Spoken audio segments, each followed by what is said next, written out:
Hello everyone and welcome to the Golden Legacy submod for Divide and Conquer. Dargrod, the mod leader, has kindly asked me to give a brief overview of the additions and changes that this brings to the High Elf faction. Now before we get started, there will be two links in the video description. One will be to the ModDB page and the other will be to the Discord server. Within both you'll find more information about the mod and how to download and install it. A quick side note, when starting a High Elf campaign, you have four regions: Imladris, Midland, Forland and Harland, and there are a couple of units in each settlement, along with Elrond being in Imladris and Gildor Inglorian starting southwest of Bree. The only change for those that have played a High Elf campaign in DAC is that Círdan is no longer in Midland.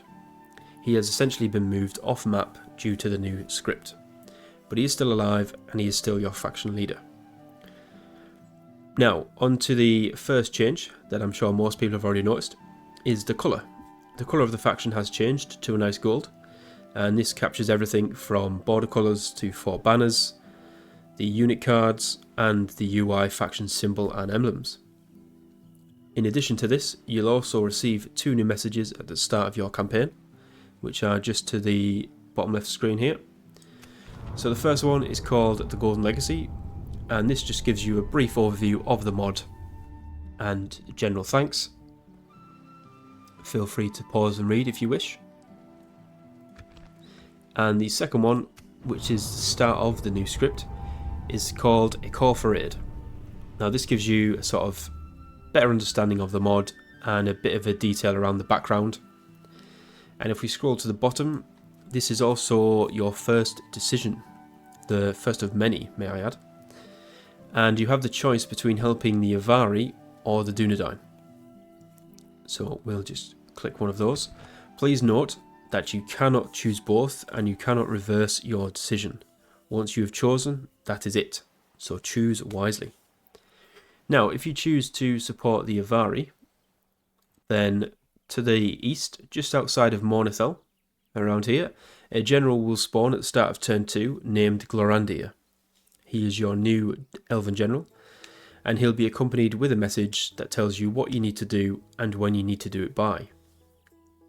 Alternatively, if you chose to support the Dunedain, then at the start of turn 3, Glorandir, the same general, will spawn just outside of Deadman's Dyke, again accompanied with a message telling you what you need to do and when you need to do it by.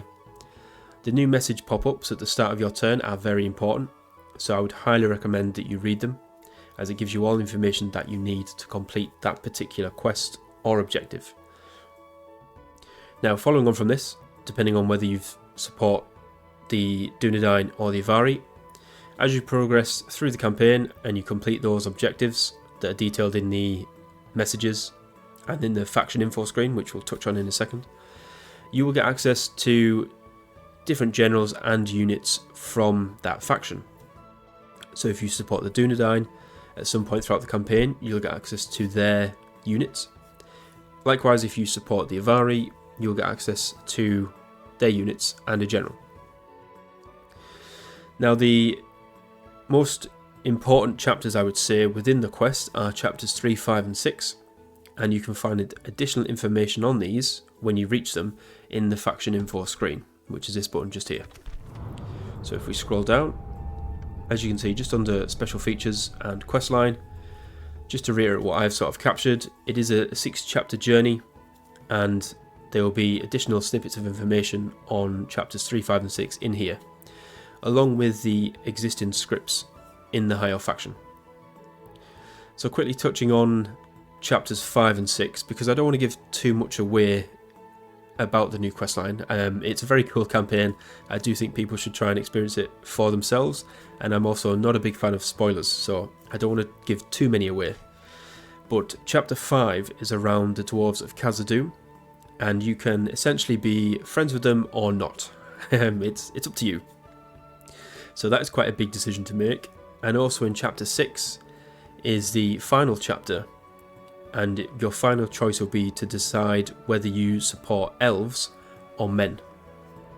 So again, it is a big one, and you cannot revert your decision or choose both. one must be chosen. So play through it carefully, how you wish, and obviously choose wisely. Now, just to cover the existing scripts as well while we're here, not much has changed. I think the only one that's had any real amendment is the twins script, which is Eladan and Elrahir. They now spawn at turn 20, and I think it was turn 15 beforehand. Apart from that, everything else is the same. You will still get Glorfindel, and once you've captured 15 regions, or Angmar has 2 or less. Dawn and Austin will appear once you've rebuilt the Gwaith Medine in Austin Ethel. And Círdan will come back at some point during the new quest. Again, depending on your decisions. And of course, we still have the Corsair Umbar script. So I think we've touched on it briefly. Like I say, I don't want to go into too much detail. I don't want to give too much away. But what I'm going to do now is swap to a custom save game where I can show off the new strat models, some new buildings, and we can talk in greater detail about the new recruitment system, as that has been overhauled drastically. It is a very big feature of the mod, and there are some cool mechanics to it. So please bear with me, and I shall see you all in 1 second. So here we are in the custom save. I'm going to quickly run through the strat models, as there has been a couple of additions and a few changes. So the chap on the far left is Glorandir. This is the general that will spawn at the start of turn 2 or 3, depending on whether you sided with Avari or the Dunedain. And then the gentleman to the right of him is Varian. That is his son. Now, both of these are unique models, and they are also new. And I must say, they do look very good. They are high quality indeed.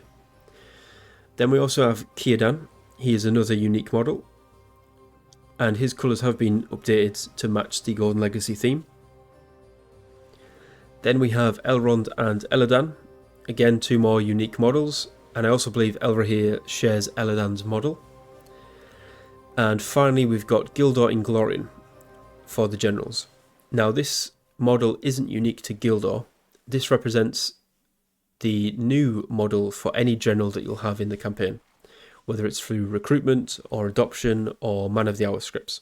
They will all look like Gildor, which is not a bad thing by any means, because it's a phenomenal unit, I think. It's very cool, and I do like it. And then we have Captain Carondel. This model represents any units that you'll have on the campaign map. So now we've gone through those, let's start talking about the recruitment. Now, this has been overhauled and is a main part of the mod, and it's essentially been split into 2. So there are a list of settlements, which I'll quickly run through, which have an Elven Bastion in them, which is a new building. If a settlement has an Elven Bastion, it means you are able to recruit Elven units from that settlement. If it doesn't, then you can only recruit units of men. So let's go through the elves first. Let's use Mithlond as an example. Here is the Elven Bastion building, and it gives you 1 unit of free upkeep, which is quite nice. Now, depending on where the settlement is, it also offers you a variety of Elven units, or different Elven units, should I say. So, sticking with Mithlond, if we look at the Guard Barracks building, we can see that you're able to recruit Linden and Lindar units from Mithlond. But if we fly over to Mornithel, we can see it's got an Elven Bastion, and if we check the Guard Hall building here, we have access to the Avari units. And if we also use Dol Guldur as another example, we can see it's got an Elven Bastion, and in the Guard Hall we can recruit Lorien units. So again, like I say, depending on where it is in the campaign map, you get access to different Elven units. Now, the full list of the settlements that have a bastion are Mithlond, Harland, Forland, Imladris, Ostinethil, Caras Galadhon, Dol Guldur, Thranduil's Halls, Mornithel, and Itheland. I think that's every one of them. And like I say, every one of those settlements has an Elven Bastion, which means you can recruit Elven units from it. If it doesn't, then as we've said before, you can only recruit units of men. But sticking with the Elven theme for the time being, in addition to the new way of recruitment, there are also a few additional buildings that have been added to the Elven settlements. For example, you now have a tier 3 mines building, which obviously gives you more money, and who wouldn't want that? That's definitely a good thing to have. And in Ostinethil, once you've retaken that, you can also rebuild Ostinethil as well, which is good. And obviously you can rebuild the Gwaithmedine, and you also have access to a new building called the Golden Halls. So if I quickly jump over to Imladris, this will be the easiest way to showcase those. So here are some of the new buildings. So this is the Golden Halls building. Again, you can only rebuild this in Ostinethil. And as you can see, it gives you a bunch of positive effects. But it also gives you access to Guards of the Golden Halls, which is a new unit in the game. And they are a very powerful spear and shield unit, and they also have a javelin. But we're going to touch on the units at the end of the video. So that is one of the new buildings. As I said, you also have a tier 3 mines building, the mining complex, which gives you more money. And depending on the side of the quest that you supported, so either the Dunedain or the Avari, you will get access to additional barracks buildings. For example, if you sided with the Avari, you would get access to the Avarin outposts, which gives you access to their units. If you sided with the Dunedain, then you'd get access to their encampments and quarters, which again gives you access to their units, as you can see here. We also have the Dunedain quarters building, which gives you access to their late tier units. Now I think that's it for the Elven buildings. What we're going to do now is discuss the men's side of the recruitment. So if we fly over to Cor Willishar, this is where I'll showcase this one. So every other settlement that wasn't included in that list that I've just read out, which there are a lot, so don't worry, I'm not going to read all them out, there's far too many. But in all of those settlements, you are able to recruit Bree units. So every settlement not included in those, you get access to the tier 1, 2 and 3 units from Bree. So let's use Cor Willishar as an example. As you can see, it hasn't got an Elven Bastion. And if we go to the building browser and have a look at the men barracks, we've now got 3 tiers of this barracks. The first tier gives you access to their militia units. The second tier gives you access to their Greenway units. And the third tier gives access to their Watchman units, which are their elites. However, similar to the Elven side of the recruitment, there are some faction-specific settlements where you'll be able to recruit that faction's unit. So let's take settlements within Rohan, for example. You'll be able to recruit Rohan troops. Settlements within Rovanian or Rune area, you get to recruit Dorwinian troops. Any settlements around Dale, you get to recruit the Dale troops. And any settlements within the Vale or the Mirkwood regions, you get to recruit Valesman troops.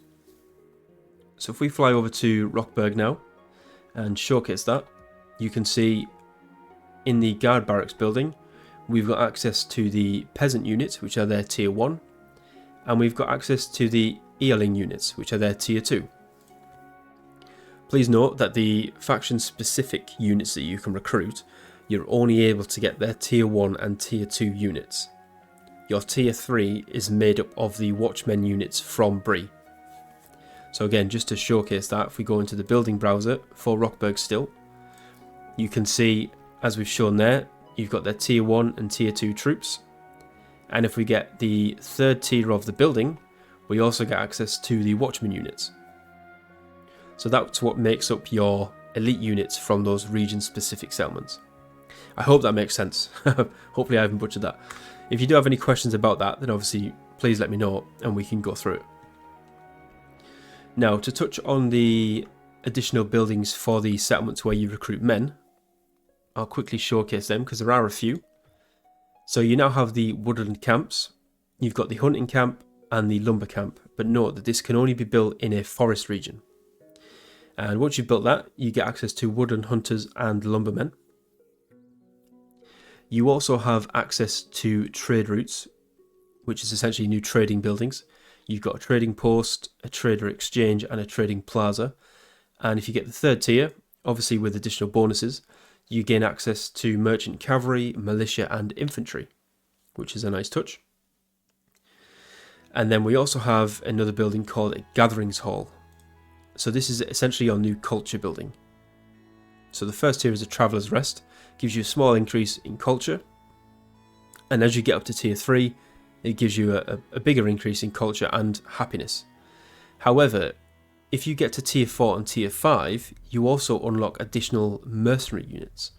So tier 4 gives you access to Saraline mercenaries, privateer cavalry and axemen. And if you build the 5th tier of the building, you also get access to Hirondon mercenaries and Far Rune mercenaries. So the idea is that, for obviously a lot of settlements don't have an Elven Bastion, but you don't want to be restricted to the amount or the variety of units that you can recruit. So you've got a lot of, as I say, variety really of units that you can recruit through the barracks buildings, the gatherings halls, the lumber camps, and also if you sided with the Dunedain, then you will get access to their troops as well. So it's quite nice. There are a lot of different units that you can recruit, so you're never going to feel like you're sort of left behind or quite restricted in terms of what you can recruit. So it's good. I think it does a good job of balancing it out. I think we're almost there in terms of the recruitment side. We've covered how the recruitment works now in terms of elves or men. We've covered the new buildings. And I think that's about it. So to finish off, what I'm going to do is I want to showcase the new units, as there are a couple of new additions and they are very nice. So I'll put a custom battle together where we fight some pesky goblins, and then we can quickly run through the new units and we see how they fare in battle. So here we are at the final part of the review, and the most exciting for me, as we get to showcase some of the new units and the changes to the existing ones as well. So we've put a little battle together, and we'll see how they fare in battle, and hopefully we can kill some pesky goblins. Let's have a quick look through some of the units. So let's start with the Calaquendi Lords. They've really got a nice gold colour to them now, and this is your standard general unit. I do think gold sort of suits high elves much more than other factions would, so I really like these. Then we move on to the Lindar unit. So we've got Lindar Bowmen and the Lindar Guards. As you can see in particular, the uniforms have changed in colour, but the most noticeable is the banner bearers and the officers of the units. They really stand out, which is quite nice. Then we've got the Sindar Archers. Again, loving the gold with the cloaks and the tabars. I think it really comes through. And the Sindar Spearmen. Again, just a phenomenal looking unit. The shields, nice gold shields shining bright in the sun. Then we have the Amanya Sentinels. So this is the first of the new units. This is essentially the Swordmaster counterpart. They are a very good ranged unit, as they should be, because they're elves. But yeah, they work very well with their Swordmasters, and they are a very nice unit to have. Then we've got the Swordmasters, as we've just been speaking about them, with their two-handed swords. They look like they're ready to kill a few goblins. Then we have the Eregian Smiths. These just look like a powerful unit anyway. They're an absolute machine in combat, as we shall find out. Then we move on to the Mithlon Nobles. Again, they've had their colours changed. This really nice gold colour. And then we move on to the last two units. I'll come back to them. We've got the Guards of the Golden Halls. So this is available, as I briefly mentioned, in one of the new buildings called the Golden Halls, which is only available in the Ostinithil settlement. Once you've built the Golden Halls building, you can then recruit this unit, and these are phenomenal. These are a spear and shield unit, but they also have a really powerful javelin, as you can see. And I must say, they do look very cool. And then finally, we've got Elven Lancers. So this is another cavalry unit. And I really like the silver and blue. I think it works well. We'll see how many goblins they can skewer with their blades or spears. So very nice. So in total, those are the 3 new units. So we've got the Amanya Sentinels, the Guards of the Golden Halls, and the Elven Lancers. And just to clarify as well, Elven Lancers are only available in Elven. That might have been obvious to some, but I thought I would clarify all the same. So now I'm going to give control to the AI. And then I need to group them first, and then we'll see who wins. I mean, we are only fighting goblins. They do have some trolls. They've got some black pit units, but I'm hoping the elves don't show me up. They should win. Hopefully they do. Let's have a quick speed up and let's see how they go. I mean, they need to take those trolls down as quickly as they can. And they haven't really got any shots off yet either. Oh, okay. So the trolls have been... Oh, they've charged the Guards of the Golden Hall. Most of them are getting back up. Let's slow this down. No, they haven't managed to kill any trolls just yet. And oh, they are getting smashed a bit. They've lost 20 men already. This isn't going well for the Guards. Where else have we got some action? Classic AI tactics. Send your archers forward first. Doesn't always work. Linda Bowman again being cut to shreds there by the Warg Riders. Where's our Sentinels? How are they doing? I mean, they're out in front. They're not doing too well. Guards are now reduced to only 60 men. That's nearly half. But the Trolls have lost 3. How's casualties doing? Oof, we've lost a lot more. Where's our Lancers? Oh, you guys, what are you doing? Charge. Get involved. They'll do a lot of damage. But they need to get involved first. They're not going to do anything if they just sit there. Oh, we've got the Caliquani Lords at the back as well. I think the Eregian Smiths and the Mithlon Nobles will probably see us through this.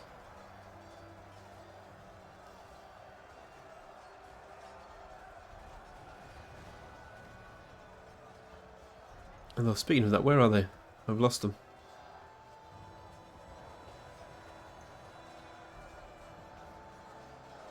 Oh, there they are. They're at the back. They need to be pushing forward. Right, come on. Looks like the Trolls are dead, which is good. And the balance of power is starting to turn in our favour a little bit. But the Lancers really need to get involved. I'd like to see a cavalry charge, please. Are they going to mount one? And you've got the flank of an enemy right here. This is prime charging targets. We've both lost nearly half.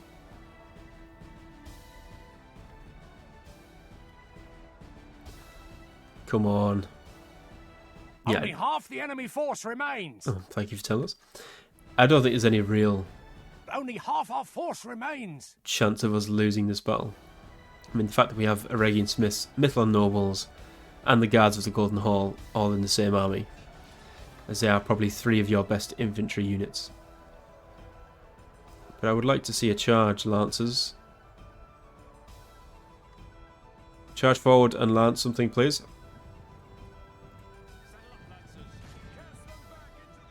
I'll take control. Kill them all. How are we doing? I don't think they've got much left. The enemy general abandons his... Yeah, there we go. The enemy army flees that was over pretty quick. Pursue and run them down. Be Let's have a look then. By the victory we have won here today. We lost nearly half our number. 513 elves gave their lives there.